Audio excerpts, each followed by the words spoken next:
जुन्नर तालुक्यातील पश्चिम आदिवासी भागात मृग नक्षत्रांनी दिलेली पावसाची ओढ आणि त्यानंतर सुरू झालेला संततधार पाऊस यामुळे या विभागातील धरण साठ्यामध्ये झपाट्यानं वाढ होतीये। माणिकडोह 9.47%, वडस धरण 30.10%, अशा प्रकारे धरण साठ्यात झपाट्यानं वाढ होताना दिसून येते।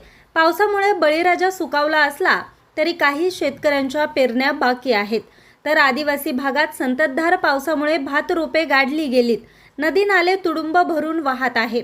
पावसाची अशीच संततधार सुरू राहिली तर धरणे पूर्ण क्षमतेनं भरतील।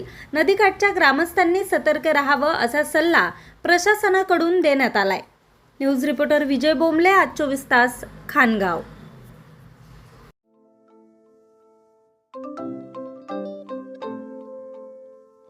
नवनवीन आणि ताज्या घडामोडींसाठी आज 24 तास सबस्क्राईब करा। त्याचबरोबर बेल आयकॉनवर क्लिक करा आणि मिळवा आमच्या बातम्यांच्या नोटिफिकेशन्स। तसेच आज 24 तासची प्रत्येक बातमी आपल्याला कशी वाटली हे कळवा, लाईक करून, कमेंट करून आणि आमच्या बातम्या शेअर सुद्धा करा।